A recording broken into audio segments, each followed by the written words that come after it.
Hey YouTube, come on in, come on in. I want to talk for a minute. I want to chat with you all for a minute. Do an afternoon, it's a mid-afternoon live, impromptu live. Come on in, like the video, like, share, and subscribe. We are going to talk all things Jeffrey Epstein, all things Donald J. Trump. Come on in, engage. Let's get it. I got some questions. Y'all know when she has questions, she do what? She goes live. I got 3 channels to do that with. So that means I have a lot of questions. Come on in, like the video as you come on in. The topic, the Epstein Files, child. Lord, I took a break. I said, let me take a break from what I'm doing. Now, what y'all said was in these files, it's so much. It's so much. So I'm like, okay, let me just go live and collaborate with the people to try to put some pieces together because it's a lot. DOJ like, listen, we done gave y'all what y'all want. Now move around, move around. Whereas the victims are like, no ma'am, no sir. Ain't nobody hit my line to try to get no statement or no comment from me. Y'all lying. Y'all lying. We still got something to say, and nobody have rang my line to hear my side of the story. So I said, Lord, child, Jesus, fix it. Jesus, fix it. Somebody out here lying. Who's lying? Trump is on his shaggy. It wasn't me. Listen, Trump said it wasn't me. It was Bill Clinton. I'm just saying. I'm just saying everybody's name getting thrown out there in the pot. Lord Jesus. I said 2026 cannot get here fast enough. So I'm like, okay. Will the Epstein Files, what are we going to call it? The Epstein Gate?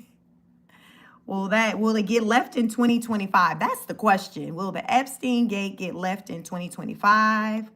Or will we be taking it into 2026? Let me know.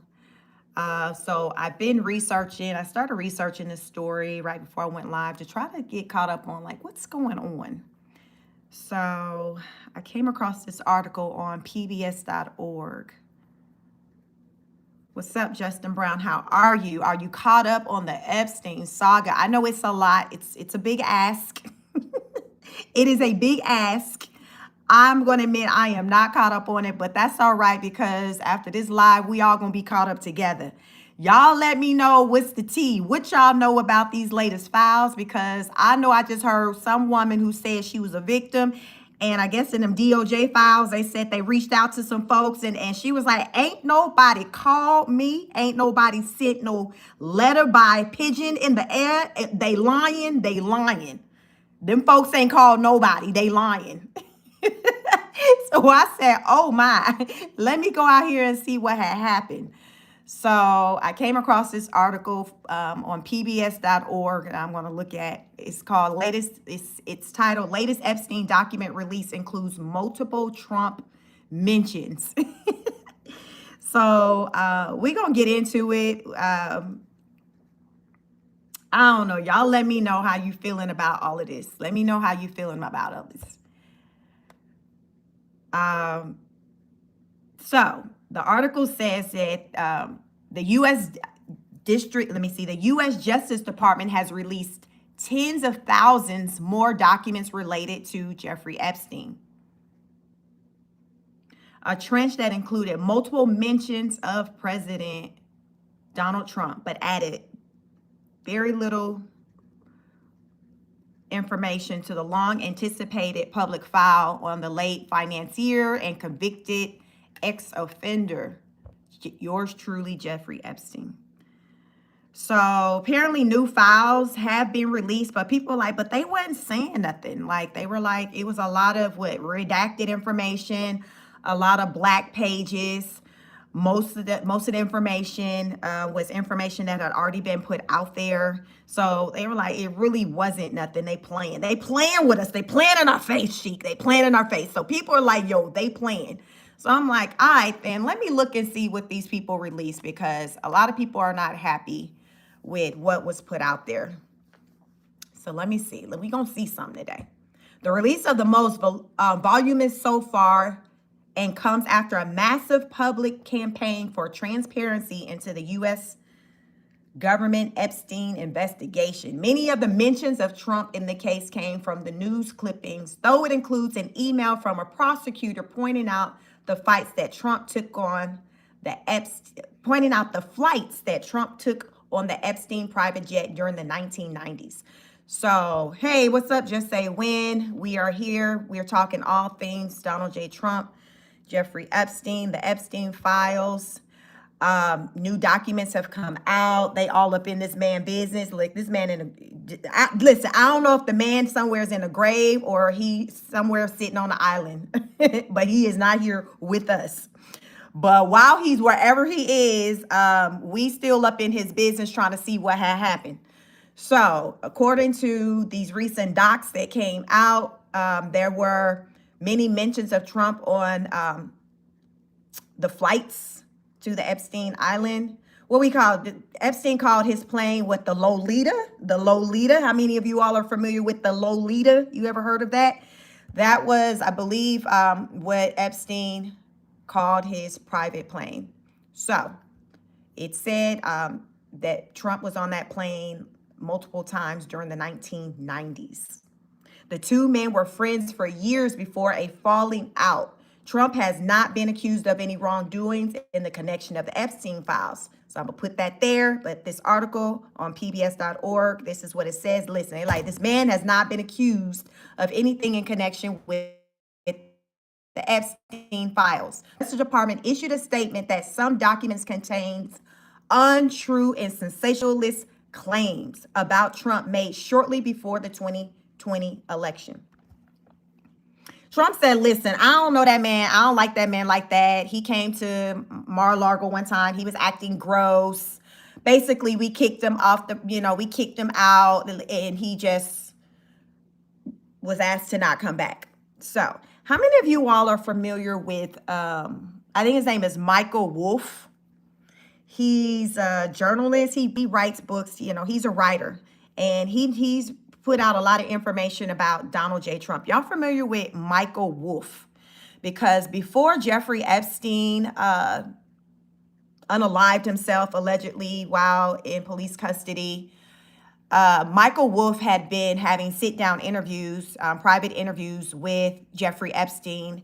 And allegedly, according to Michael Wolff, Jeffrey Epstein was giving him a lot of inside information because Jeffrey Epstein wanted Michael Wolff to write a book on him.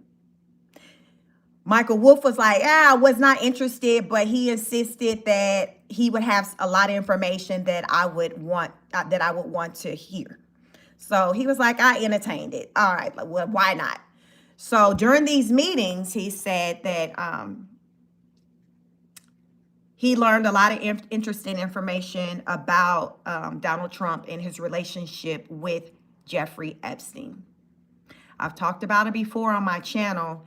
A lot of times when I cover this topic, YouTube doesn't like it, so it will mess with my my live.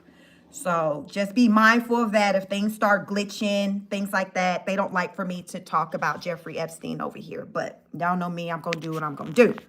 So we're going to get into it. So Michael Wolff, he was having sit-down interviews with, what's up, Virtuous? He was having sit-down interviews with Jeffrey Epstein before he passed away over a course of a couple of years.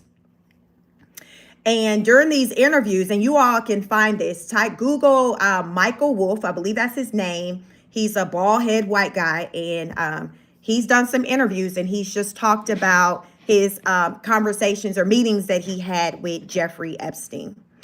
And so during those meetings, he said that, he saw pictures of President Trump with girls in photos, just young girls. He saw pictures of young girls in photos that Jeffrey Epstein shared with him. And Jeffrey Epstein also shared with him the reason why they had a falling out and why they stopped being friends. So, story time. Listen up, Buttercup, story time. So I'm going to tell you why, according to Jeffrey Epstein, why he and Donald Trump had a falling out. Y'all ready? Come on in, like the video. Y'all probably ain't never heard this story before. I promise you, it's no lies being told from me. This is what the journalist Michael Wolff has put out there. So what he said had happened was, he said that, so we're going to go back. I have to reflect because I talked about this story on my channel before. So I'm going back in time to try to like retell the story.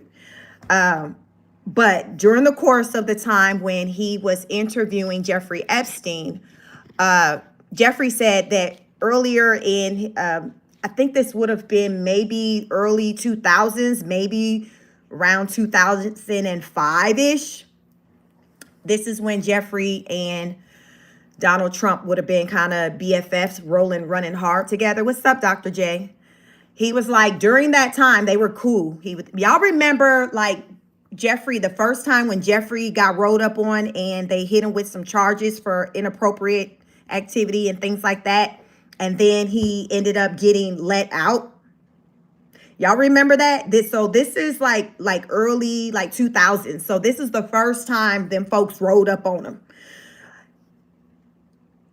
Epstein, according to Michael Wolff, Epstein told him that the reason why them folks rolled up on him is because Donald Trump dropped a dime on him.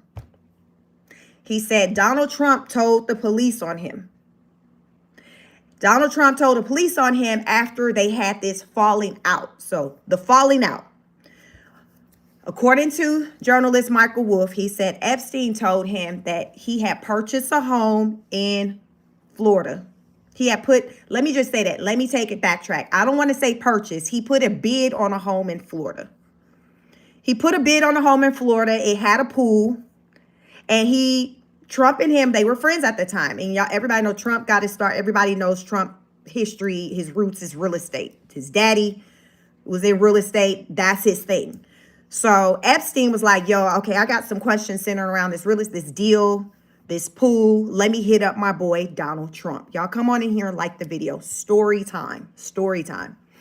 So Epstein hit up Donald Trump, was like, yo, like, can you come over? I'm putting a bid on this house. It has a swimming pool. Listen, I need your expertise. So Trump went over there to take a look at the property. Epstein had some questions about the positioning of the swimming pool. Okay, should I move it and put it over here? What do you think? All of that. You know how you hit up somebody who kind of has more experience in something than you do. So he did that. Bet. Following that encounter or that visit that Trump had meeting, Epstein at this property that Epstein was interested in buying, Trump makes a bid on the same house. This is the story that Michael Wolff, the journalist, is telling. He said Trump went behind his back and placed a bid on the same house that he reached out to him about. Remember, he asked for Trump to come over so he can talk to him like, yo, you know how you hit your boy, you hit your girl, yo, I'm about to do this, I need your. He did that, but next thing you know, Trump turns around and places his own bid on the same house. So Epstein like, oh, hell no. I know you effing lying. I know you lying. So Epstein got pissed off. So what he came to learn is that Trump allegedly had put a bid in on that house for this rich person that was like a foreigner, someone who didn't live in the U.S. So basically the foreigner used Trump as like the middleman to handle the deal to make the bid. And a year later after Trump, because Trump ended up winning the bid, he outbidded Epstein. A year later, Trump ended up selling the property to the foreigner. See what I'm saying? Y'all follow me. This is the story that Michael Wolff is telling, that he said that Jeffrey Epstein told him. So they had a falling out because he felt like Trump stabbed him in the back. Like, yo, I was about to make this purchase. You went in and kind of, outbid me on this house. You didn't even know nothing about this deal until I invited you over. So now I've lost it to you. Y'all, ain't that some ish? Would you be pissed off? Like, think about it. Ladies, this is equivalent of like you introduced this guy to your girlfriend. You're like, yo, I'm really feeling this guy. What do you think? And she's like, you know, you could do better, whatever. Next thing you know, homegirl and slid up in and now she booed up with him. You see what I'm saying? Like, it's that. So Jeffrey apparently didn't appreciate that, and he got pissed off, told Trump about himself. After that is when Jeffrey said them folks came rolling up on him, and suddenly he got hit with like these charges centered around the, y'all know, the whatever those charges centered around the inappropriate behavior with the young girls and all of that. Remember, he got that sweetheart deal to where they ended up letting him out. He had some type of what he would be out during the day, sleep at the jail at night. He had some type of sweetheart deal that the victims didn't even know that he had because it wasn't disclosed to them. Y'all remember all of that? So Jeffrey Epstein told Michael Wolff all of that happened after I laid into Trump, letting him know how I felt about him backdooring me, you know, backstabbing me with that real estate deal. And things was just bad since then. So right now you'll notice, like, when Trump talks about Jeffrey, he acts like it was never really nothing to what they had. But I've also heard, you know, also from Michael Wolff, because Michael Wolff got all the tea. Y'all get into him. Google him. You can Google him or go onto YouTube. He sat down and done interviews. And he said he talked with a hotel owner in Vegas who said one night Jeffrey Epstein and Trump came to the hotel together on a private plane. Let me see, whose plane was it on? I think it was on Trump's plane. I think it was on Trump's plane, but they came together to the hotel. And then they had some young girls with them. And the owner, whoever was managing over the hotel at the time, kind of pulled Trump to the side and was like, yo, like, you can't be doing this. Pulled Trump or Epstein, because they were together. So one of them got pulled to the side, said, you can't be doing this. Epstein was telling Michael Wolff this story, and he was saying he thought that it was going to turn out worse than what it was. But basically the person didn't go and, you know, tell him. They were like, yo, you just can't be doing this. So they were like, all right, fine. We going to do better. You know, so this is Michael Wolff showing or trying to support that Jeffrey Epstein and Donald J. Trump did have a pretty good, tight relationship. I've heard Jeffrey Epstein's brother, I don't know what his name is, but he's spoken out since the passing of his brother. But he said that he never met Donald Trump, but his brother would talk about Donald Trump, and he knew that they were good friends. They were good friends. Michael Wolff said that Jeffrey Epstein told him that they were like best friends. I think he said they were like best friends for like 15 years. Like, they were super close. So Donald Trump trying to separate himself from Jeffrey Epstein, it makes sense because, first of all, Jeffrey Epstein isn't here anymore to talk and to say otherwise. So really, when you think about it, you just have just the opinion of just one person because the other person isn't here to tell their side. So Trump can just spit it however, you know, he wants, because it's like on this who gonna check me boo. He's not here to say that I'm lying. But here's the thing. It's like all these receipts are now coming out and it's just not looking good for the kid. So come on in, like the video. Let's go back. I'm reviewing this article on pbs.org. And it's talking about the information that came out in the additional documents. Let me turn this around so you all can see. This is where I'm looking at. So this is on pbs.org. On this article, it says that the two men were friends for years before the falling out. Remember, that is what Michael Wolff said that Jeffrey Epstein told him during their private sit-down interview sessions. Because remember, Jeffrey Epstein wanted Michael Wolff to write a book on him. Let's go down here. Prosecutor flagged Trump's travel on the Epstein jet. Among the mentions of Trump in the latest batch of the Epstein Files, in a note from a federal prosecutor from January 2020 that said Trump had flown on the financier's private plane more often than had been previously known. How many times did Trump say he was on there? Did he ever throw out a number? An assistant U.S. attorney from the Southern District of New York said in an email that flight records the office revealed on January 6, 2020 showed that Trump was on Epstein's jet many more times than previously had been reported or that we were aware of. The prosecutors who flagged the Trump mentions in the flight log said that they did so because lawyers, quote, didn't want any of this to be a surprise down the road. So look at this. This is records. You see this, the redactions, the darkened out, detailed information. Y'all see this? So this is information that's coming out in the additional documents that's being released. His travels on the Epstein plane spanned the time that would likely be covered in any criminal charges against Epstein co-conspirator Ghislaine Maxwell. Trump was listed as a passenger on at least 8 flights between 1993 and 96. On at least 4 of those flights, Maxwell was also there, according to the email.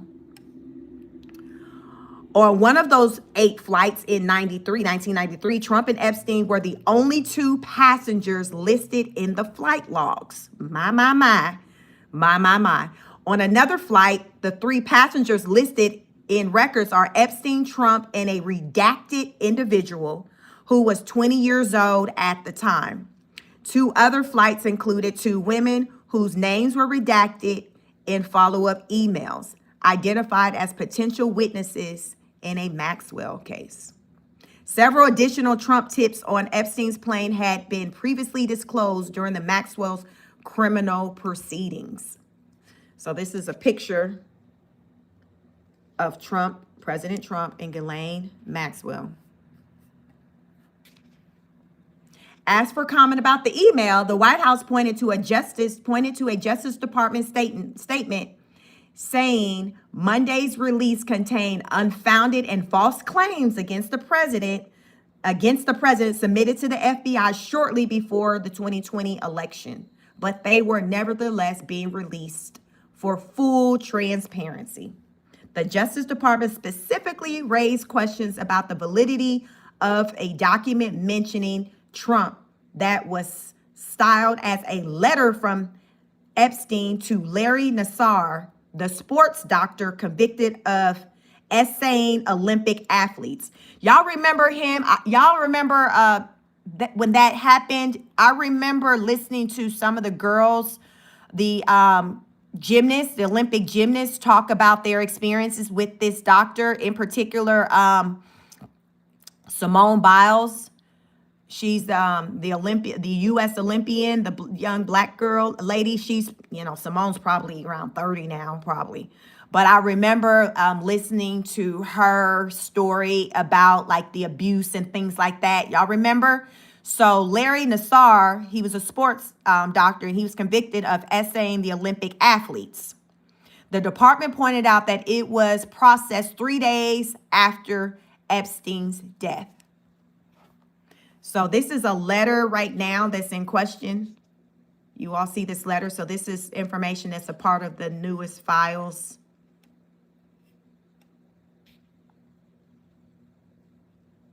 Epstein apparently had wrote this letter to that doctor, that Larry Nassar, that sports doctor who is convicted of essaying those female Olympic athletes.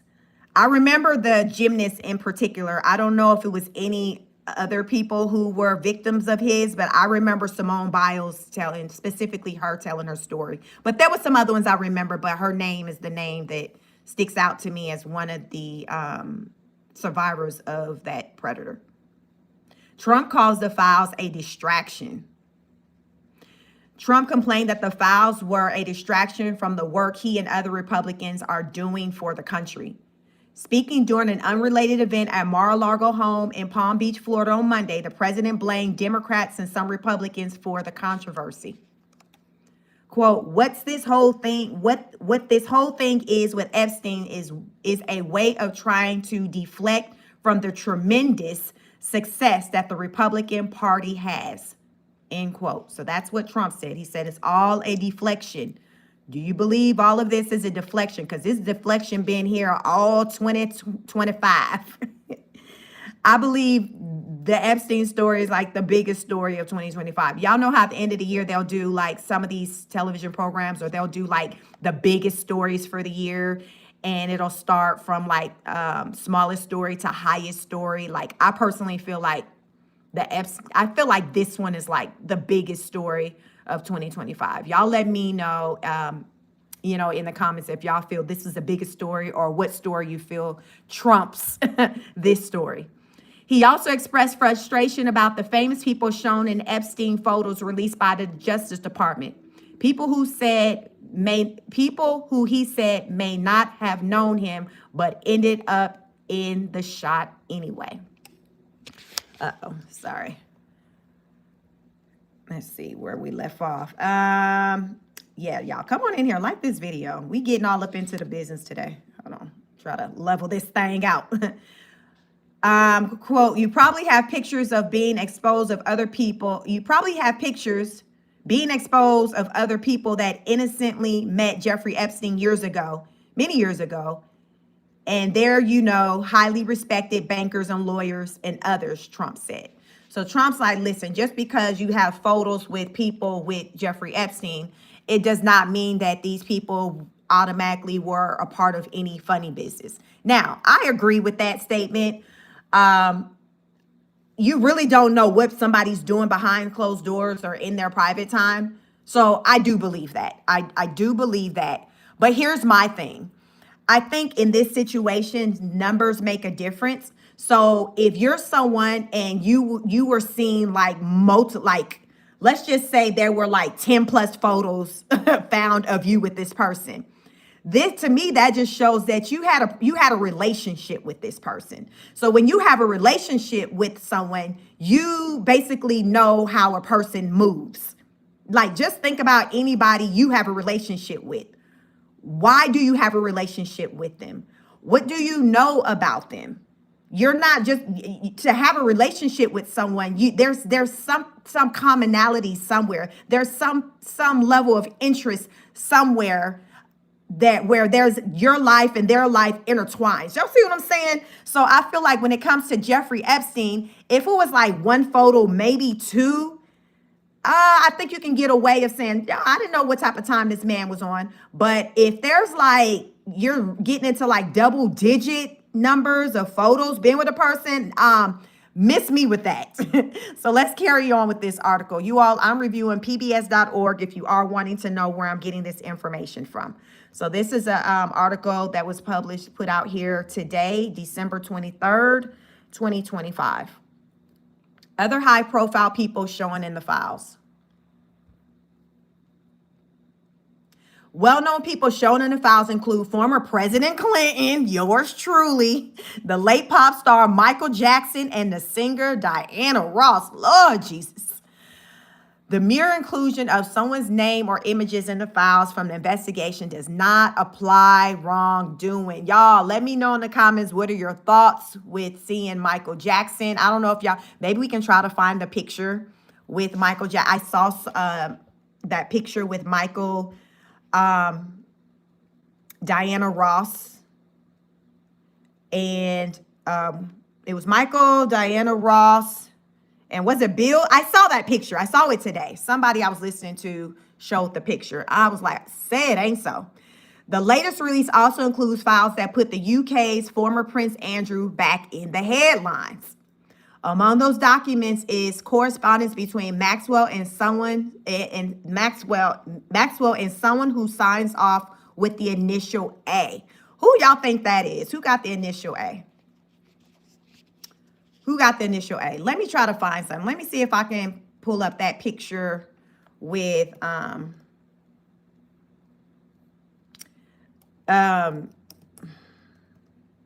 what's his name? Michael Jackson. Let's put in Michael Jackson, because I don't know if everybody's seen the picture with Diana Ross. Diana Ross.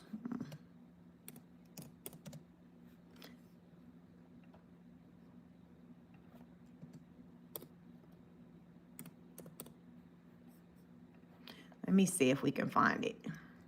Okay, y'all. So let me blow this up. Okay, so this is the picture. Have y'all seen this picture before? So I guess part of the new files, it includes this picture with Michael Jackson, Diana Ross, and Bill Clinton, and they were supposedly on the plane. I believe this is supposed to be Jeffrey Epstein's plane, the Lolita.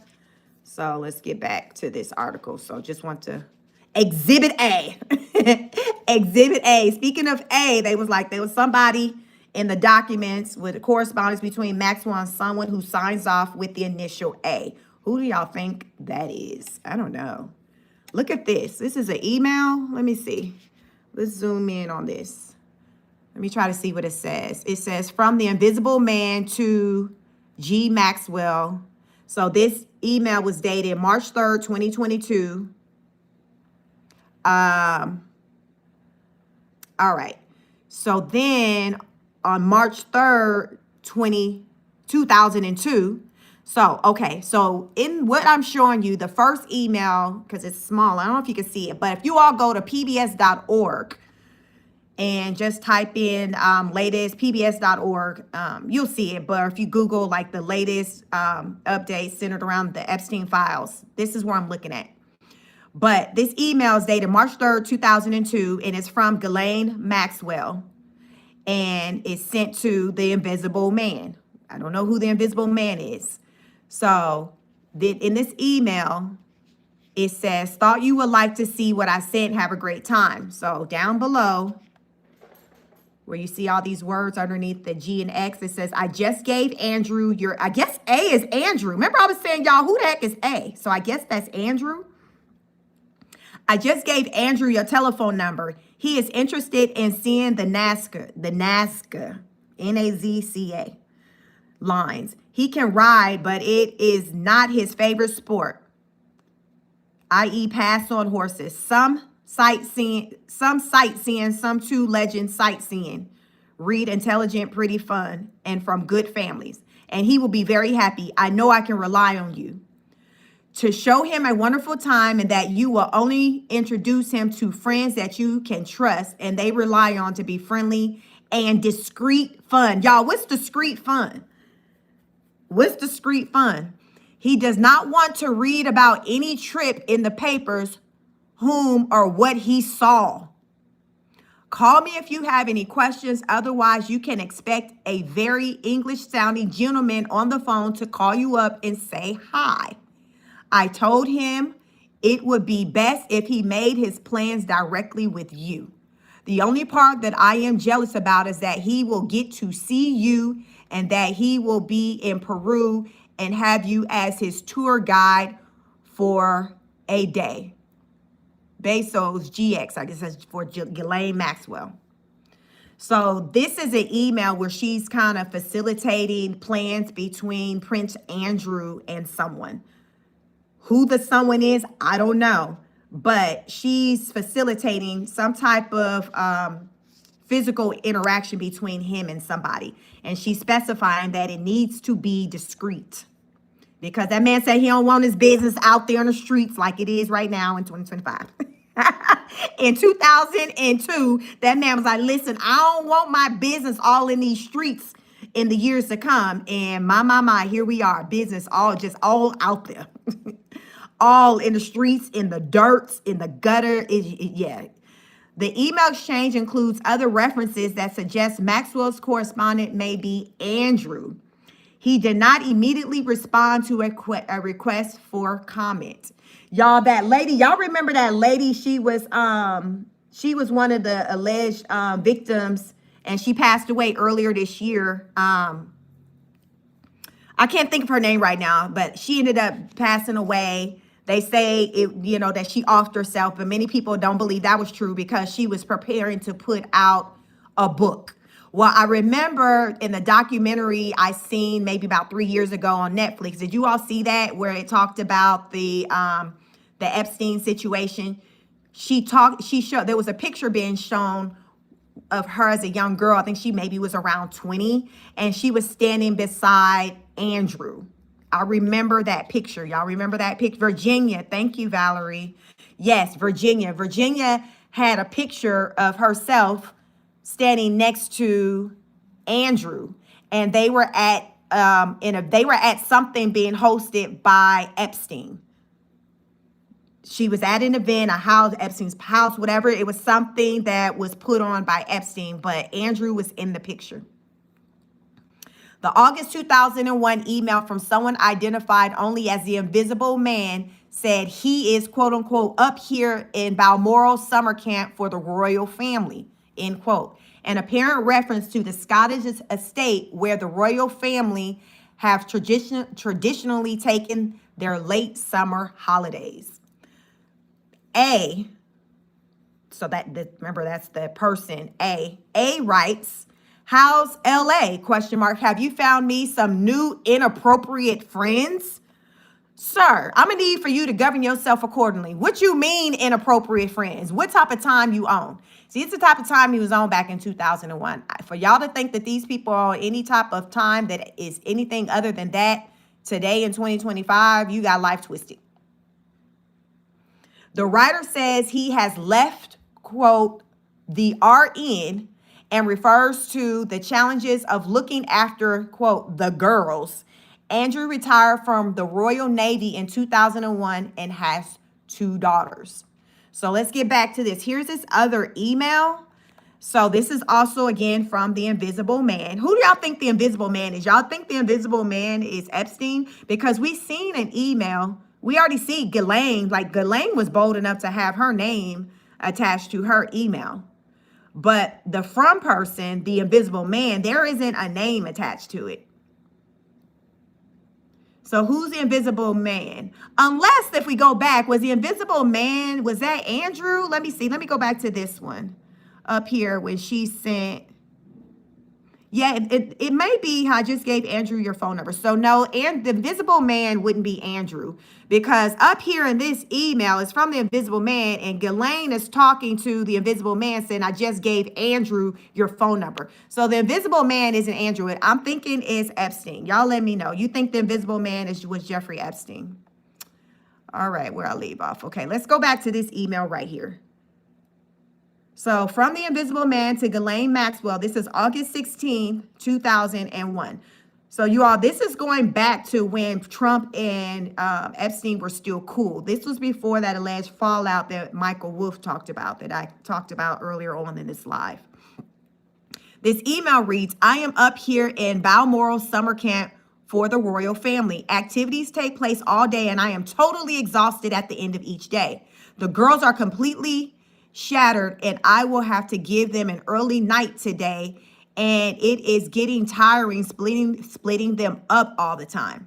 How's LA? Have you found me some new inappropriate friends? Let me know when you are coming over, as I am free from the 25th of August until the 2nd of September and want to go somewhere hot and sunny with some fun people before having to put my nose firmly to the grindstone for the fall. Any ideas? Gratefully received. See ya, A.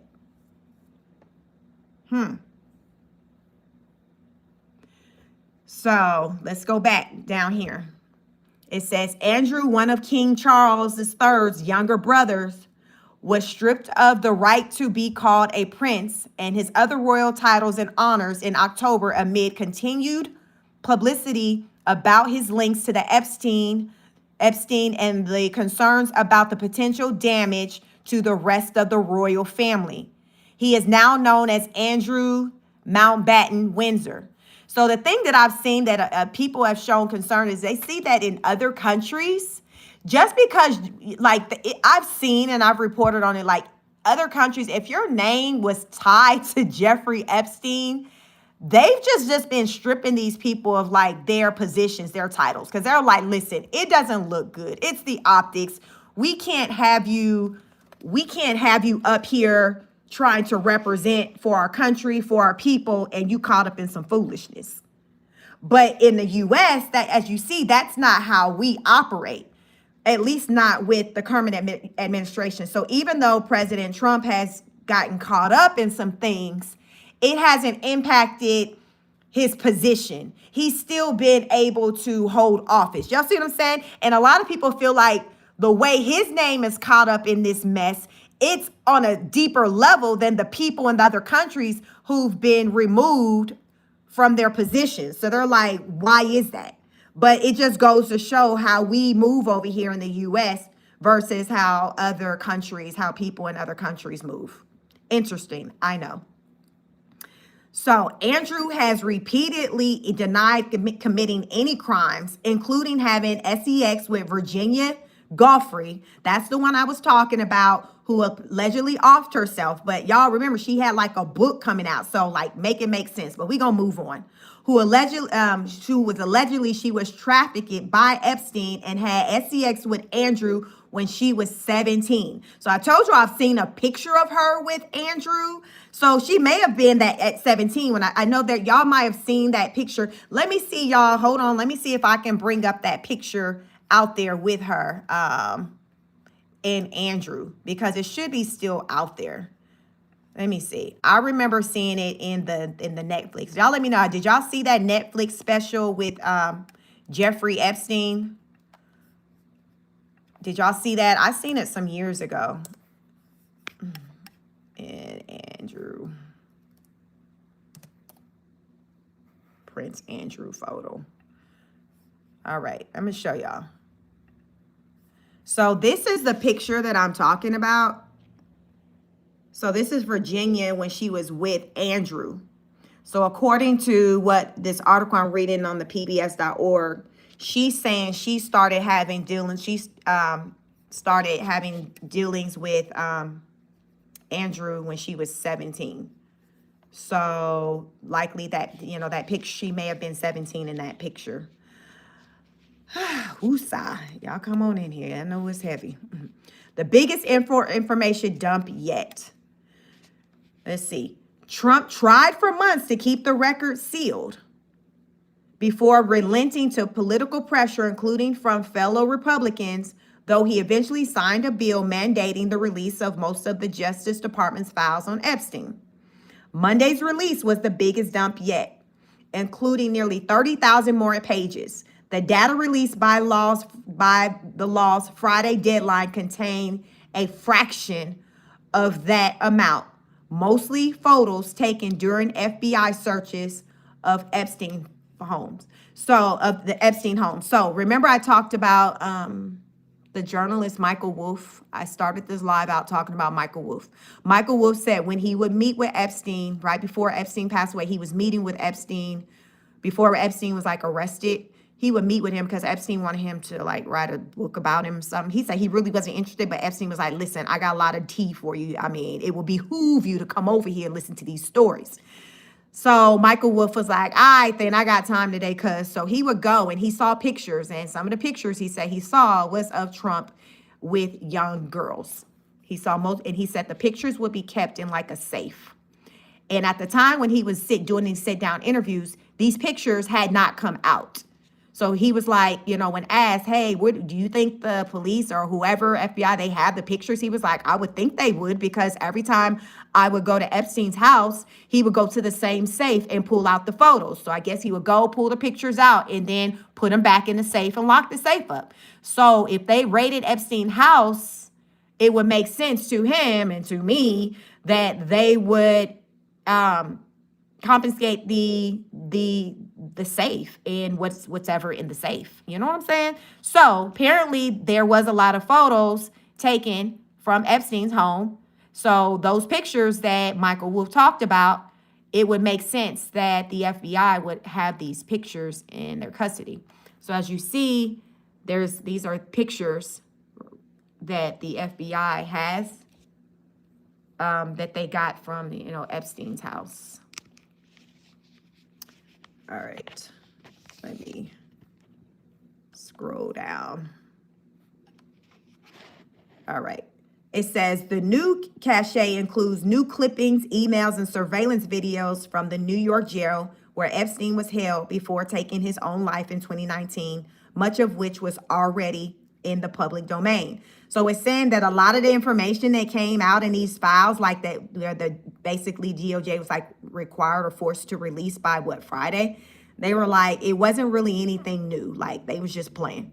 The law called for the files to be released within 30 days, but the Justice Department has instead released them in stages starting Friday. Officials have said they're going slowly to protect victims, though some women assaulted by Epstein have spoken out publicly to call for greater transparency. I was listening to one of the alleged victims saying that nobody called or reached out to her, or any of the other victims from what she knows, to like get their statement, to I guess to hear their stories. They were like, you know, if the DOJ says they have, like it's lies. Let's see. Yeah, that's that.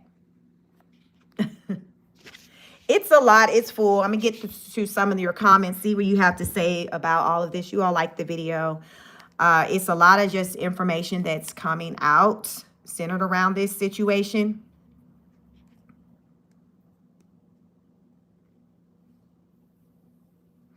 Nicholas says Trump should rightly be ending his days rotting in prison and not residing in the White House. Clearly, if he was in another country, he would have been stripped of his position, because they didn't already listen. The family didn't already disowned Andrew. They didn't already threw him outside with no jacket. So, yeah, I mean, we just roll different over here in these U.S. streets. Let me see if there's anything else of interest that I want to share with you all. Let me see. So let's see. This is a synopsis of AI. So I asked for kind of like a rundown, a summary of kind of what's going on. So I'm going to read basically this summary, basically everything in a nutshell. It says the latest release of Jeffrey Epstein documents by the Department of Justice, mandated by the Epstein Files Transparency Act, includes tens of thousands of pages with mentions and photos of high-profile figures such as Donald Trump, Bill Clinton, and Prince Andrew, and others. The documents have not produced major new revelations, but confirmed that authorities were aware of abuse allegations years before charges were brought. Key takeaways from the latest document releases. Mentions of Donald Trump. Multiple documents mention President Trump, including an email from a prosecutor stating he was a passenger on Epstein's private jet at least 8 times in the 1990s. The files also include an uncorroborated tip to the FBI and a 2021 subpoena to his Mar-a-Lago club for employment records related to the Ghislaine Maxwell case. The DOJ stated that some claims regarding the presidents are, quote, untrue and sensationalist and unfounded and false. Photos of prominent figures. New photos feature former President Bill Clinton in a hot tub and swimming pool with Ghislaine Maxwell and others. Other images show Michael Jackson, Mick Jagger, Kevin Spacey, and Walter Cronkite with Epstein or his associates at various events. Being named or pictured does not imply involvement in Epstein's crimes. So y'all just be the judge of that. Early FBI complaint. An FBI document from 1996 confirms that victim Maria Farmer filed a criminal complaint against Epstein concerning child porn and threats of violence nearly a decade before his first arrest. This has been a source of vindication for Farmer and raised questions about why law enforcement did not act sooner. So I told y'all earlier on in this live, catch the replay if you came in late, Michael Wolff, let me show y'all an image of Michael Wolff. Michael Wolff is a journalist, and he was having private meetings with Jeffrey Epstein before his passing. And he said that Jeffrey Epstein, let me see, image. So this is Michael Wolff. This guy was having private meetings with Jeffrey Epstein for a couple of years before he passed away. He said that Jeffrey Epstein said that the reason why those charges initially came down on him in like the earlier 2000s, maybe about 2005-ish, is because President Trump, at the time, he wasn't the president, but he reported him to the authorities because he got upset with him. Trump got upset with Epstein. They had a falling out. He said, so as a result of the falling out, basically Trump dry snitched on him, went to the authorities and told what he was doing. Now, he ain't mentioned no parts. Y'all know folks don't never mention the role they play and stuff when they get to dry snitching. They tell everybody business but they own. Y'all know how it is. So this person is saying that they had reported like a decade sooner than before his first arrest that he had violated them and nothing was done. So to me, that makes sense with going back to with Michael Wolff, what he said about with the timeline as to when Epstein first got hit with those charges. The why, because Jeffrey was like the timing, it was just obvious that Trump was the one behind it. Because listen, he was operating and doing his thing freely before, but when Trump got upset, suddenly them folks was knocking on his door and putting handcuffs on him. So that is what Michael Wolff, what I've heard him in an interview say, that he said Jeffrey Epstein told him. Let's see. Details on the abuse. Grand jury testimony and FBI interview notes offer graphic and disturbing details of Epstein's methods, including a witness account that Epstein requested a young, non-dark girls. So I guess he wasn't really interested in the black girls, non-dark girls, and asked for ID to ensure they were underage. With that being said, I haven't seen any I've seen some olive. There was a woman, I don't know her name. I've seen her talk and she had more of like an olive skin tone, but she wasn't like black like me. So I can see, to me, that makes sense because we hadn't seen, at least in the documentary, there was no black girls, no ethnic girls talking about Jeffrey. They were victims of Jeffrey Epstein. So it looks like he had a preference. He wasn't into black girls, African American girls. Like that wasn't his jam. He wanted the white girls. 10 co-conspirator emails. An email from 2019 internal chain indicates that the Justice Department was looking into at least 10 possible co-conspirators identified by geographic location. Democrats have called for the DOJ to identify these individuals. Y'all think these individuals should be identified? I think so. Will they be identified? No, I don't think so, but I think they should. Redactions and delays. The DOJ missed the congressional deadline to release all files by December 19, 2025. So that was last Friday. Today is Tuesday, December 23rd, 2025. And is releasing them on a rolling basis, citing the volume of material and the need to protect victim identities. Intensive redactions, including entirely blacked out pages, have drawn criticism from lawmakers and victims. Advocates with some files temporarily disappearing from the DOJ website after release. My. Virtuous says, because the black girls, they were at Diddy party. Right. Like, don't this remind you, they were Epstein was like the Diddy in the white community. Because as I've been reading all these details, that's what it has me, because I was following his case, his trial case and all of that. And on my other channel, I have 3 channels. So on my very first channel, on Just Chic Speaks, I just cover just all things other than politics. And I was following the Diddy trial, and a lot of this, to me, there's a lot of similarities, with the videos, pictures. You know, you all notice a lot of times predators like to keep, like, have memorabilia, like videos, photos. Like, a lot of times they get themselves caught up because they want to kind of have these inappropriate moments like captured. I think it's like they like to go back to them and to just look at the images, the pictures and things like that when they want to get off.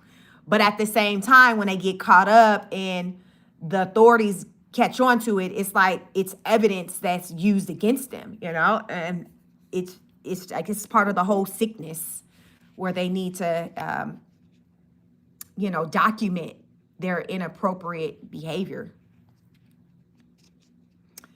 What did I want to do? Let me see in here if it's showing any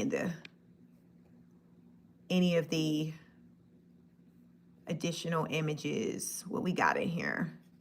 Here's a picture of Trump and Epstein. One of the alleged victims, I've heard several people talk and tell their stories. I've been talking about, all this stuff with Epstein since the summer. So right now I'm kind of reminiscing on some of these stories that I've shared on this channel. But there was one woman, she went to work for Epstein when she was maybe like 20. And she said that she saw Trump one night late while she was at Epstein's building. Epstein had called her late. It was about 9 o'clock and asked her if she could come to his building to meet with him. So she was young. She didn't have any money. So she said she kind of walked there. She didn't take any type of form of transportation. She just went on foot.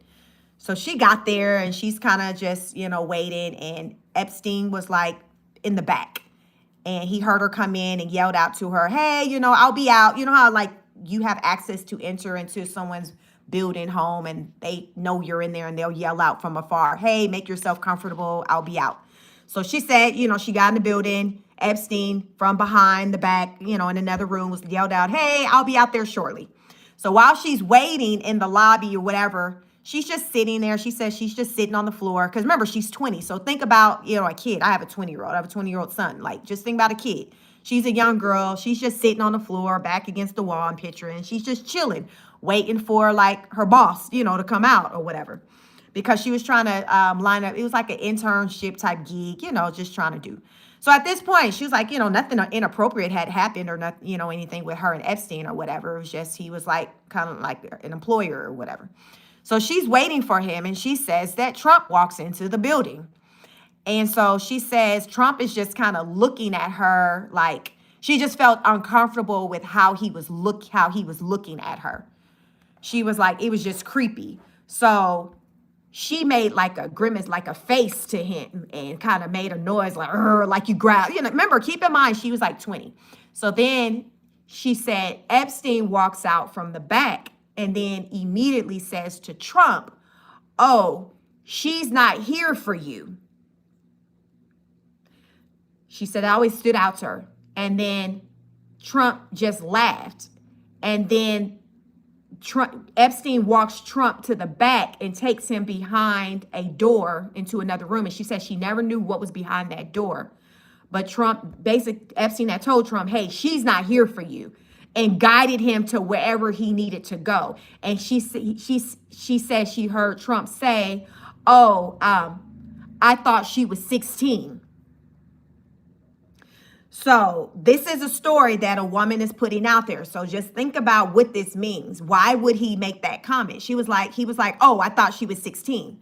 So to me, when I hear such a comment or statement, it's like he thought, oh, he was there to meet her because it aligned with the person he was supposed to meet being a certain age. Because his comment allegedly to Epstein was, oh, I thought she was 16. This is what the woman has said. So Epstein's like, nah, I got you, and took him behind another door. The woman says she never knew what was behind the other door that Epstein guided Trump to, but Trump went behind another door. And she proceeded to do whatever, handle her business, whatever, with Epstein, which she said, it wasn't really nothing inappropriate. And she hadn't alleged that at that time anything appropriate had taken place with Epstein. But that's what happened that night when she was called to his building late at night. So you all can just marinate on that. That's just one of the many stories that are out there of people. There's so many of them. Are these women telling the truth? I don't know. It's up to you to decide on what you believe or not. But it's not looking good for the kid. I think everyone has a past. Including Trump. I think that it's plausible for these type of things to be a part of his past. I personally don't believe that in present time he lives his life that way with doing anything like that. But I don't feel like he's above ever doing any inappropriate things like this. You see what I'm saying? Because, people grow, people change.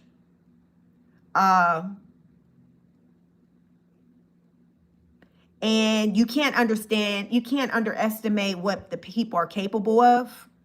And at the end of the day, all we can do is kind of judge a person based off of like their deeds, like what they show us. Do they show us tendencies that they have the ability to be a creep? And I've heard former beauty queens, people who have been a part of his pageants, tell their stories also about feeling uncomfortable with President Donald J. Trump being around, being in the dressing rooms, and him coming into the dressing rooms while they were undressing and things like that, and saying that it was just a part of like his job to make sure everything is good, everybody's good. So it's just a lot of stories out there. And what they say, where there's smoke, there's fire. I personally don't believe everyone's lying on this man. Do I believe everyone's telling the truth? No, but I don't think everyone's lying either. You know what I'm saying? So this is when we have to use common sense and discernment to distinguish what's true or not. And to me, what doesn't look good for President Trump is how hard he's tried to fight the files being released. The handling of the files. The handling of the files, to me, has made him come off as being very guilty. Because I don't feel like he's moved in a manner of someone who's innocent. Because typically a person who's innocent, they're willing to just lay it all out on the table up front. Like, let's just say somebody comes in, someone's cell phone you're in a room, you're in a store, someone's cell phone comes up missing.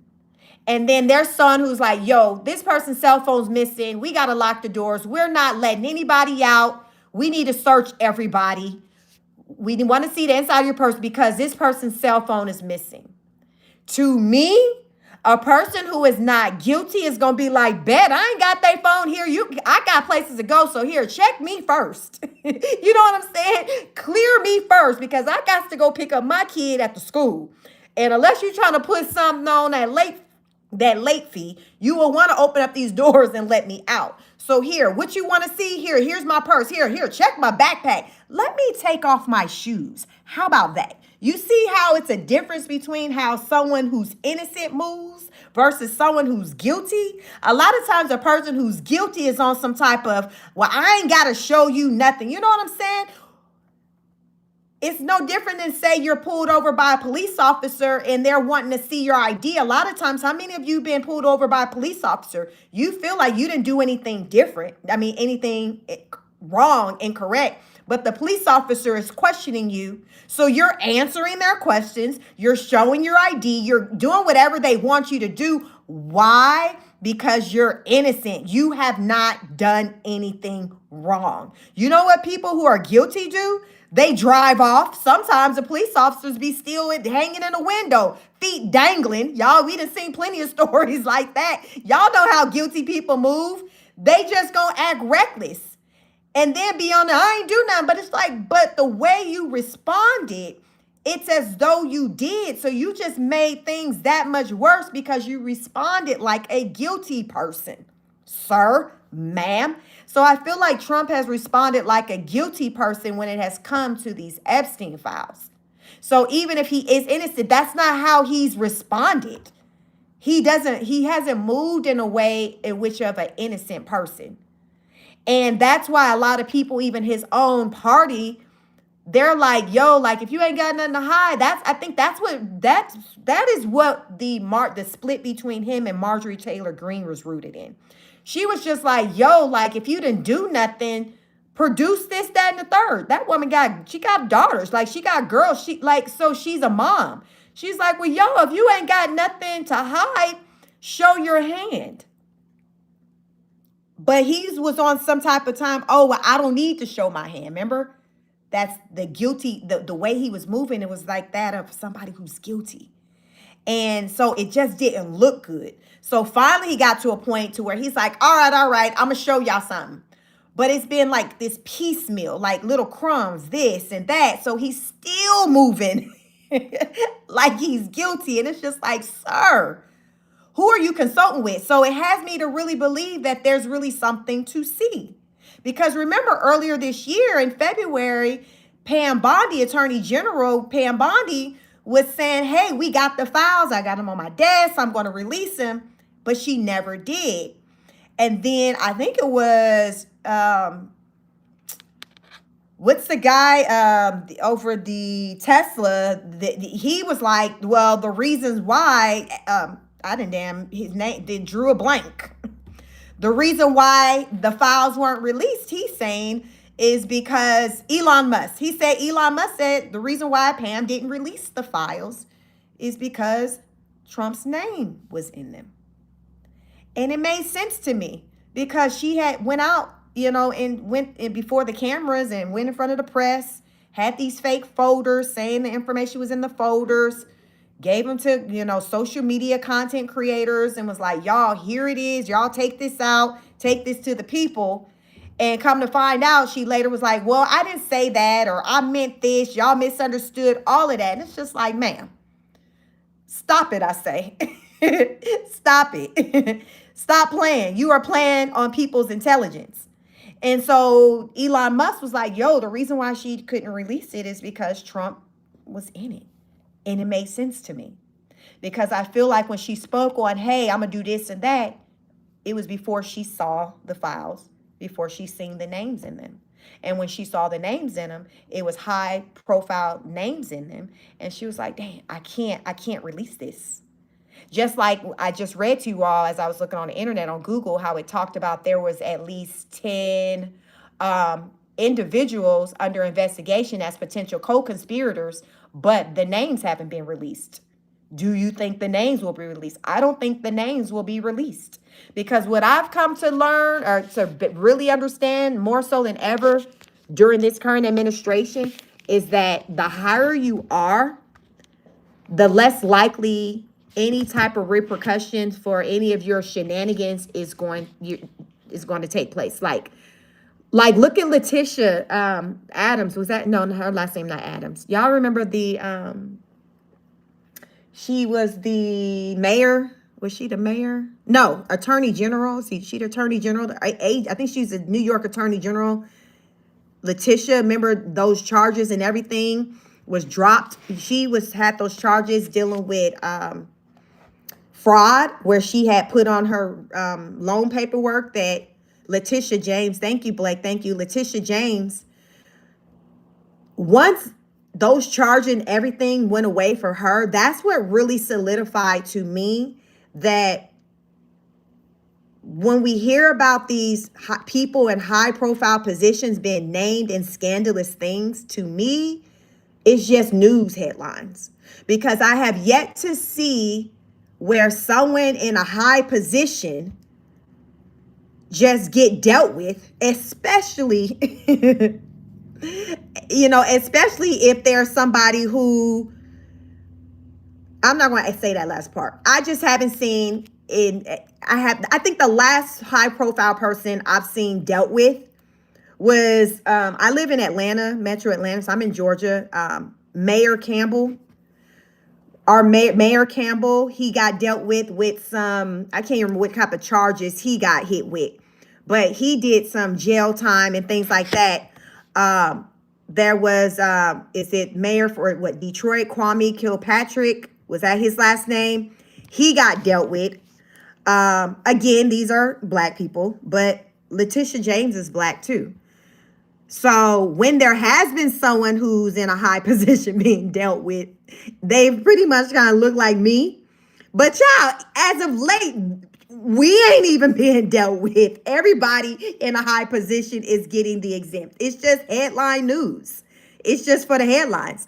So Letitia James was being accused of real estate like fraud and things. She claimed for a home to be her primary residence that was actually a, I guess, investment home. She put on the paperwork that it was going to be her primary residence, and that was a lie. But the charges recently, in the last week or two, was thrown out. So there goes that, and it's like in the documents of what she did, but it's just like, oh, well, she made a mistake. But with degular people like us, if we're caught up in these type of situations, like we're dealt with, we're not given any type of exempt on, oh, well, he misunderstood what that question meant. You see, it's different rules when it comes to, the regular people than when it comes to the politicians. And so that was really what did it for me, excuse me, with the, the Letitia James situation. So now, even with Illhan Omar, is that her name? The politician in Massachusetts. Is it the one with dealing with all the fraud that's taking place within the Somali community? Like people are saying that it's in the works with trying to get her deported and all that. Like literally for me, I have to see it to believe it, because I cover the news on this channel. So I'm always kind of like listening and out as to what's happening, paying attention to who's been dealt with versus not. And because I don't really see things happen to people, it just make headlines. I'm not convinced that anything really serious is going to happen to her. At best, she don't get voted for. She doesn't get her seat again during the next election. But as far as her being dealt with from a legal stance, baby, I don't see that happening. I don't see it happening. Like literally, you're going to have to show me. I am going to have to see it, because I don't believe it. I don't believe it. It's just headlines. It's just headlines. And if you haven't come to figure that out yet, I don't know what to tell you. We can hope all day long that people are dealt with, that these rich people are dealt with, that these politicians are dealt with. We can hope all day long, but let me know. Come back to one of my videos, do a comment, and let me know when somebody was dealt with and they doing time. Because I was watching a press conference recently centered around the fraud situation within, I said Massachusetts, I mean Minnesota. I think Minnesota is the state. Is it Minnesota? And one of the journalists asked the person, over the investigation, like, will any of the politicians whose names are coming, will they be dealt with or whatever? And his response was like, well, no, until we indict someone, arrest someone, we're not naming any names of anybody in those type of positions. So when you have millions of dollars on that type of level stolen,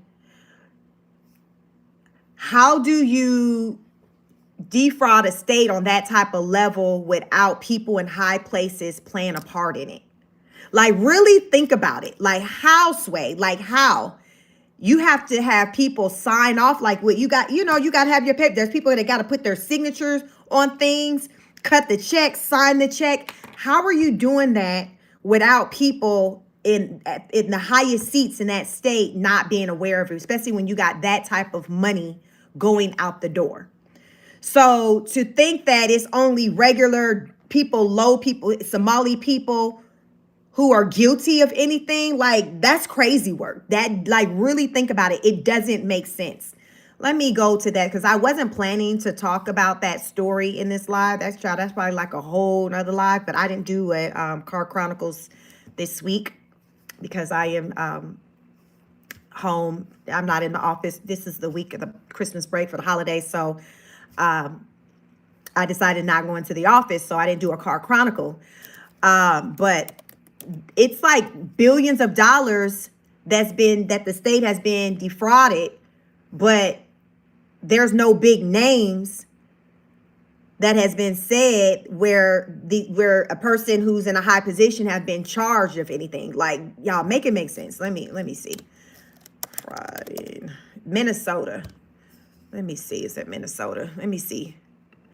Minnesota. I think I said Massachusetts before, but Minnesota, fraud, Minnesota updates. So let me give y'all the updates. So I was listening to the updates on it, and they outright said, it was like, no, we ain't got no names for y'all. Like, y'all finna get these regular people names, and that's on that. There's nothing like it. There's nothing else, and that's what I'm used to. Let me show this article. So I just Googled it because I was curious to know, like, what's the update with this since I was talking about it. GOP lawmaker unveils Waltz Act after billions lost in Minnesota fraud scandal.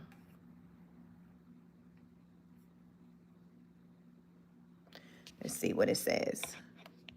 The Republican lawmakers have reacted to the massive unfolding fraud scandal in Minnesota with legislation aimed at preventing more taxpayer dollars from being wasted at the U.S. Department of Health and Human Services. Republican Representative Marinette Miller Meeks has introduced the Welfare Abuse and Laundering Zillions Act, or the Waltz Act, which would require HHS Office of Inspector General to open investigations into any programs that sees a 10% or greater increase in total payments over any 6-month period within a fiscal year. Crazy. Under this bill, the HHS, so you all, I'm on foxnews.com. Under this bill, the HHS would no longer have discretion to ignore sudden billing increases that critics say often signal fraud schemes, particularly in large entity programs. The bill comes amid revelations in recent months that Minnesota's federally funded health and nutrition program were rife with fraud to the tune of potentially up to $9 billion. So when I was listening to the news report, I think it was on Friday when they were doing an update. At that point, they said they were at about 13 people that they had under arrest for this fraud. I don't know if you want to call it a ring, but they said that there were about 14 programs that they've shut down that they have to investigate fraud activity in. Between the 14 programs, there was about $18 billion paid out in funds from that program. And they believe that a large number of the amount of money that was paid out, that make up the 18 billion was from fraud, but they don't know. So because they don't know who was legit or who was not, they just shut down the 14 programs. I hope you understand what I said. So they were like, listen, these 14 programs, suspect, let's just shut them down and investigate them to see what we find. Because these 14 programs have paid out a total of $18 billion. Waltz need to go to jail, Stephen said. Waltz instead of, wasn't he trying to run for president or something? Critics have made Waltz face the scandal, given the fact that concerns over fraud date back to 2019 when he took office and the inability of the state, which he serves as a top executive, to tackle the problem over the last 5 years. Quote, "This is on my watch," Watts told reporters on Friday. Quote, "I am accountable for this, And more importantly, I am the one that will fix it. How, Sway? How you finna fix this? That's what I want to know. Because the people who was doing the news report on Friday, the attorney, I think they were like attorney generals, they were like, listen, we so knee deep. Like they felt like they looked defeated, like they were shorthanded. Like they needed more hands on deck to like help uncover all the fraud that was taking place, because they were like, while we're trying to figure out what's going on, like we rely on just the people in high positions to stop the bleeding by making the decisions to like shut down programs or whatever. He was like, because we're just in the thick of it. So we need for them to at least just stop anyone else from being able to just submit claims and things like that. So that's why they were like, these 14 programs, we're just shutting it down. Miller Meeks told Fox News Digital, the situation in Minnesota presents a jaw-dropping failure of leadership. Quote, this is what happens when soft on crime Democrats run the show. Zero accountability, zero oversight, and taxpayers left holding the bag. End of quote. The Iowa Republican continued, quote, the Waltz Act is named for a reason, to ensure that this level of negligence can never be repeated anywhere else in America. This bill puts hard safeguards in place to protect taxpayer dollars. Shut the door on scam artists and bring real accountability back to government programs. When I was listening to the news report last week, the Attorney General talked about how the state of Minnesota had developed a reputation as being the place to go if you want to commit fraud and basically make a lot of money and get away with it.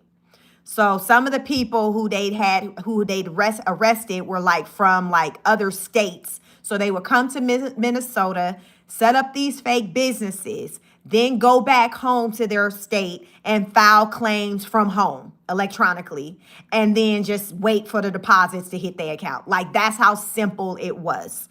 Crazy, yo, right? On Monday, a group of 98 Minnesota mayors raised concerns with state leaders and Waltz in a letter about their state's fiscal policies, saying they have impacted their cities and residents, noting a disappearing $18 billion surplus and a projected $2.9 billion to $3 billion deficit for the 2028-2029 biennium. So they like, listen, we so far in the hole to where, listen, going into the future, we still down bad. Like, they like, we down bad going into 2029. That's how bad this issue is. Crazy. But Walt said he can fix it. This still probably gonna be a mess long after he is no longer breathing. Like, really, when you think about, look, it's so deep, y'all. So for him to talk about he about to fix it, how, Sway? Who finna rely on you fixing it when all of this happened on your watch? Make it make sense. The federal prosecutor, Joe Tarab, who briefly worked on the Feeding Our Future aspect of the fraud investigation, recently told Fox News Digital the fraud scheme was notable not only for its size, but for how easy it was to carry out. I told y'all people was coming from different states, coming to this state of Minnesota to set up these fraud accounts, because the state developed a reputation of just being able to just easily set up a business and then just send in claims for the state to pay out on. Quote, honestly, how easy this fraud was to do, Tarab said. These fraudsters were just saying that they were spending all this money on feeding kids, and they were just making up these PDFs, putting false names into Excel sheets. Like, y'all, there was no checks and balances. How are you requesting for millions and millions of dollars, like over $100 million year over year, without having to show any receipts or anyone from the state level going out and physically going to take a look at your organization, coming to see how you operate? Like, whatever happened to like inspections, things like that? Like, it doesn't make sense. That's why I'm like, it's not even possible to me for the people in high places to not have been aware of what was going on. Were they turning the cheek or turning the blind eye because these people for votes, because that's what's been said. Like the Somalis, they hold like in Minnesota, what they say, it's a lot. I can't even think of the numbers right now because I've talked about it before, but there are a lot. I think there's like 300,000 Somalis in the US, and like the bulk of them, I can't remember the exact numbers, but the bulk of the Somalis in the U.S. live in Minnesota. I did not know that until all this unfolded. Listen, I live in Georgia. We got some of everything here, but I never thought about the Somali population being deep in one part of the U.S. versus another. Like, I didn't know. So now I know they deep in Minnesota. Tarab said oversight failures within the Minnesota Department of Education and other agencies played a significant role. He argued that officials had incentives to avoid scrutiny, citing political incentives surrounding Minnesota's Somali community. So they basically pay billions of dollars for a vote, because that's how much money they out for a vote. Was it that serious to get a vote to where you out millions of dollars? I need to try to find the total number, y'all, of what, because this is right here talking about, I think, hell, this 18 billion might be just for to feed the hungry. Like, the numbers are so high. It's higher than this 18 billion. I got to try to find the numbers to exactly. I think I seen most recently, it was like over 500 billion dollars. Child, it was nearing a trillion. It's so much money, y'all. It's crazy. Every time I hear a report, it's like the number is bigger and bigger. There were huge incentives to just turn the other way, Tarab said. There's a sense of, if we say something, are they going to call us racist? And that's exactly what happened. And y'all, like the whistleblowers, the people who kind of blew up the spot on all of this, they were like, we started trying to report these suspect activity, but people in high positions was basically telling us, listen, just don't worry about all that, do your job. So they say they blame people like Waltz and the higher ups, because they try to let them know, like the people who see the claims come in, because they were like, ain't no way, like, what's the deal with all these claims coming in? And they raised it up, to the higher ranks, but they were like, yo, like, it was just excuses being made. And the message was, listen, just continue to approve, just push it through. So they reluctantly did what they were told, but they were like, listen, they blame the government of the state, the people in high places for this, because they were like, we told them what was going on and they chose to not do anything. Like, make it make sense. Like, how? But you the same person trying to run for president? Because I believe he's trying to run for president, y'all.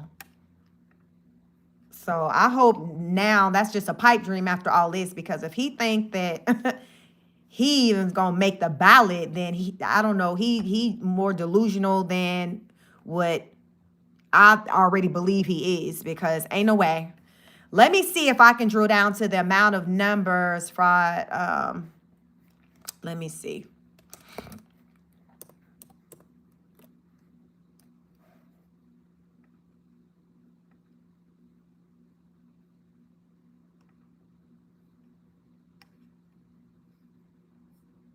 Let me see where we at.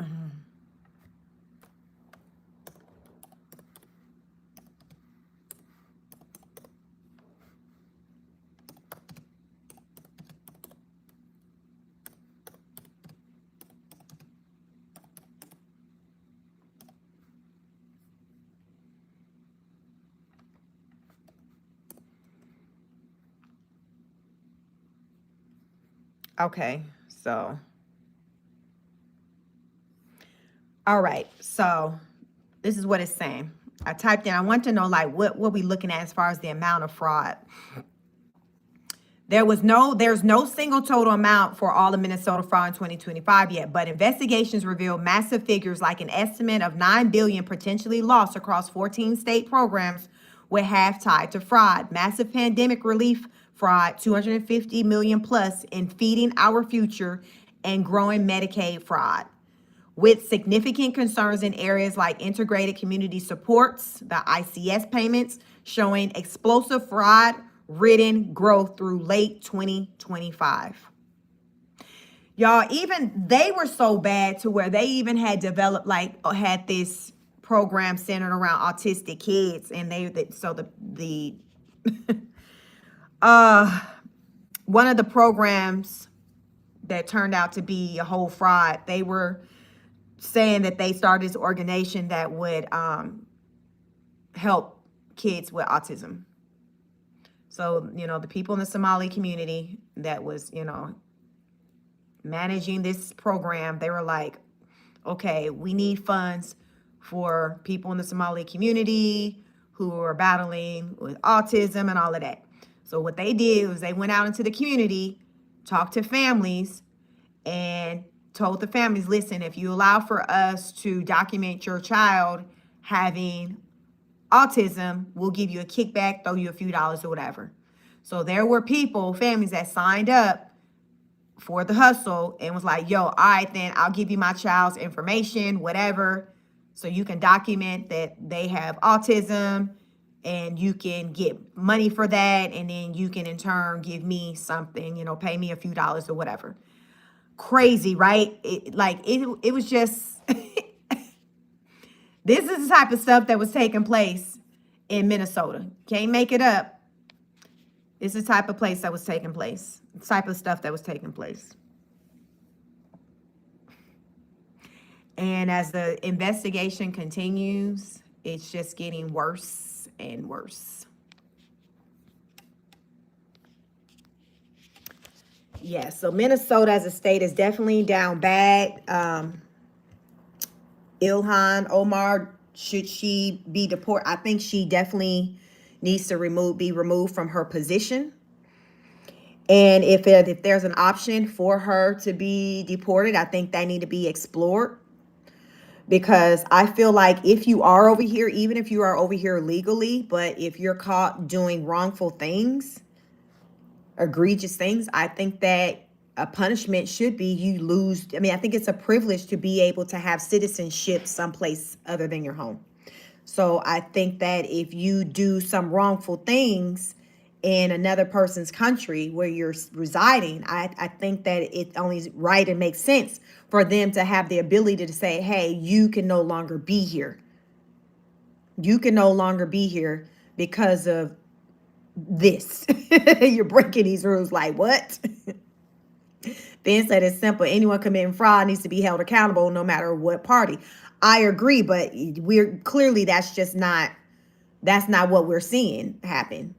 It just it's not happening. Like I said, I feel like the higher you are, the less likely that you'll be dealt with for any wrongful doing. And it's very unfortunate, but I just have this opinion based off of what I see. That's what I've been seeing. I've been seeing people in high positions just year over year just get away with things. Like, so how do we as a people, how are we to have faith in our legal system?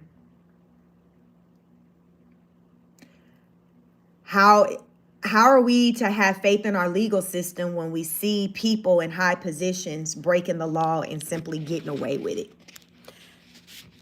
Why would a regular person be motivated to abide by rules when their leaders, the people who are setting the laws, aren't even following the laws? You see what I'm saying?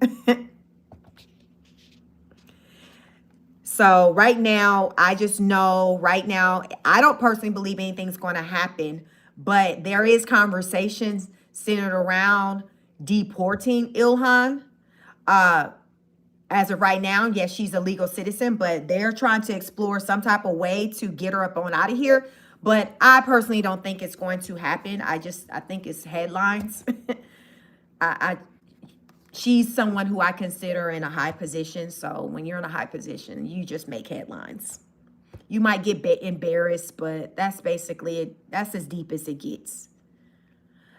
Did she commit fraud? Well, there's documents out there that supports her marrying her brother for citizenship, for him to receive his citizenship. Excuse me. So what's been said, and they found what I've seen. There's maybe I can pull it up on this live. The marriage certificate. So the marriage certificate has been found that has both her name on it and her brother's name on it. So she's been married 4 times. She married her first husband too. So she was married to husband number 1. She divorced him, married husband number 2, who's supposedly, allegedly her brother. She was married to him for maybe like a year, and then she divorced him and went back to husband number 1. So now that's marriage, the third marriage. She spent the block, went back to husband number 1. And then she had divorced him and then married husband number 4.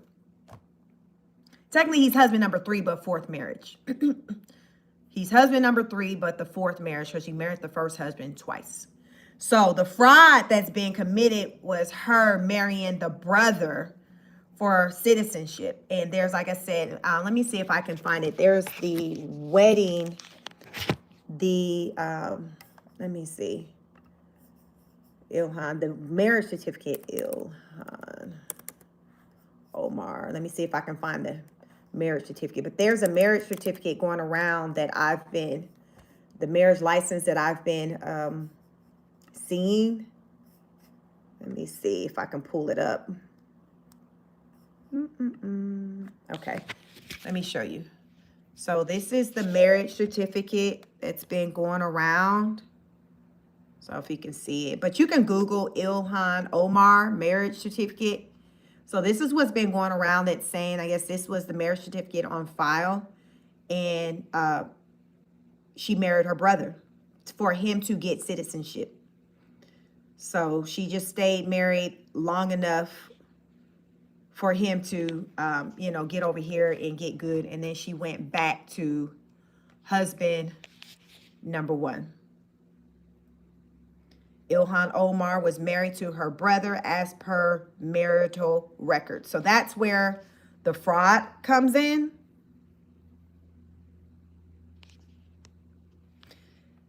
RG said, is this like the Obama birth certificate? Obama's birth certificate situation was centered around him allegedly being born like in, I think, Kenya, not being born in the U.S. So he always put out there that he was born in Hawaii. But there were people out there who did research and said that he was actually born in Kenya. So over the years, I've seen different things out there on the internet supporting him being born in Kenya. At that time, I didn't cover politics on YouTube. I don't even think I was on YouTube at the time. I know I wasn't on YouTube at the time when all of that was circulating around President Obama, but people were, finding receipts to support him being Kenyan and not being born in Hawaii. With this situation with Illhan, it's just a matter of her just committing fraud by marrying her brother in order for him to gain U.S. citizenship. So that's kind of why it's in question for her to leave the country. So I don't know how they're going to do all that, but I personally don't think that that's going to happen. I don't think Illhan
I'm sorry. Thank you. Sorry. So yeah, Ilhan, right now, I think her people, can you guys hear me? It's still off. Can you hear me?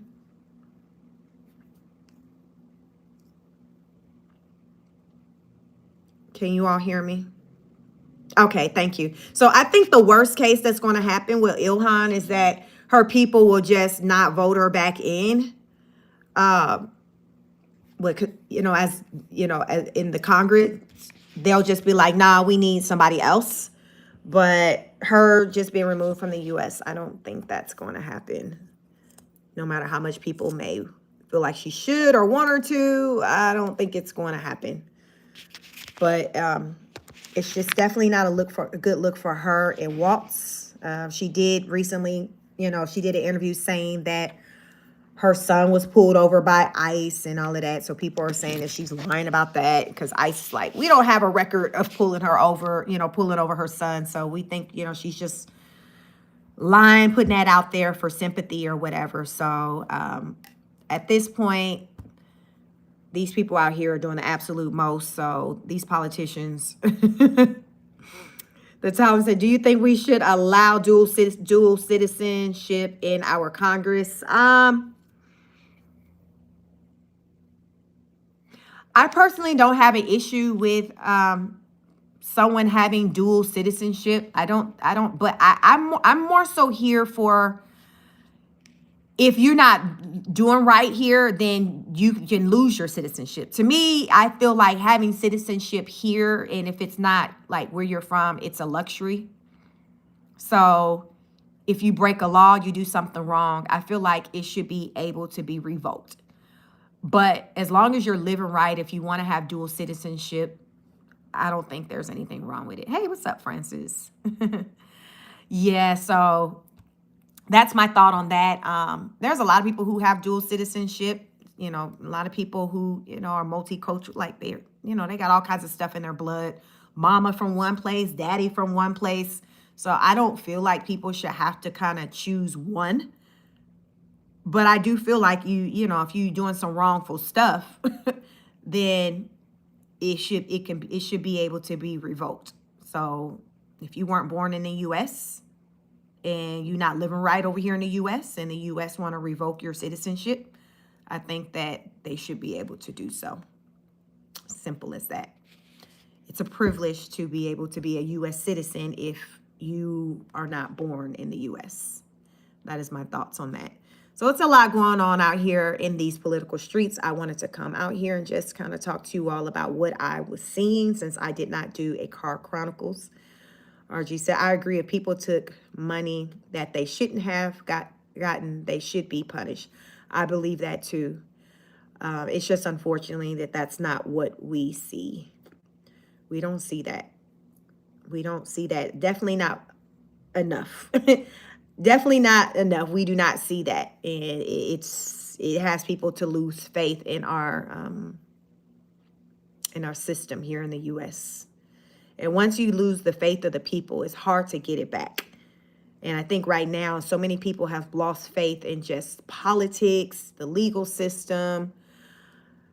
People are just like we just on our own. We are on our own. Republicans ain't looking out for me.